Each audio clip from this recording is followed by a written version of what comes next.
There are people in the building that might struggle to get out if there's a fire. The best we've got is that a fire hasn't happened.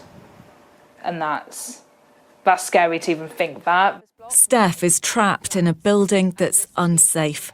They found issues with all the panels above the windows, so spandrel and infill panels that need to be replaced. She bought this flat in Bristol unaware of the risks, before more stringent checks brought in after the Grenfell fire revealed the issues here.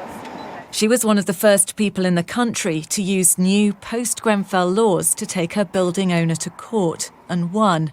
But the owner failed to show up at court, hasn't replied to the many efforts by residents to contact them since, and the deadline set by the judge to complete the work has now passed, yet nothing has been done.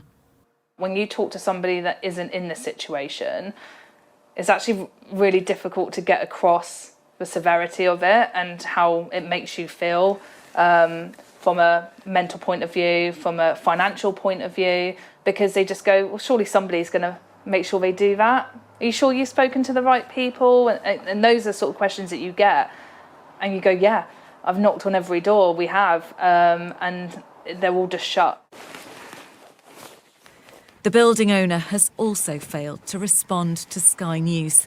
Steph can't sell her flat because no mortgage lender will go near it.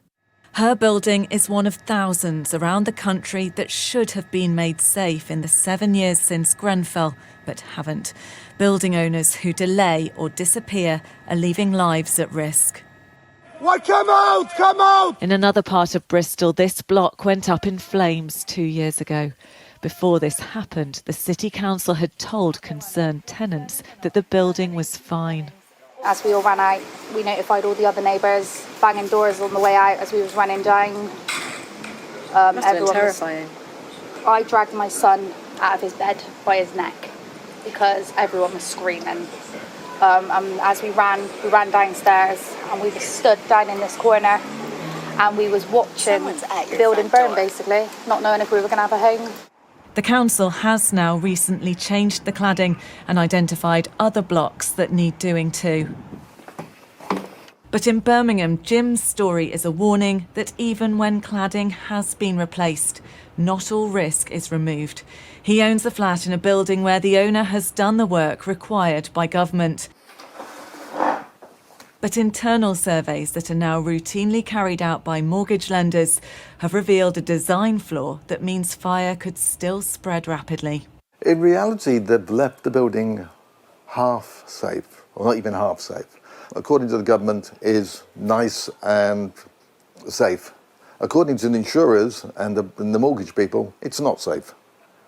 So we've got the government saying one thing and the practicality on the ground saying something totally different.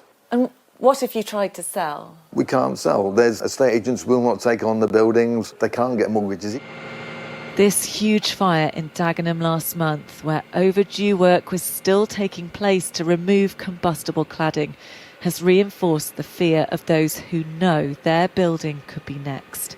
Not only do we have the same cladding as was present at Grenfell, but also the same polystyrene insulation. People won't believe that buildings still have that exact type of cladding.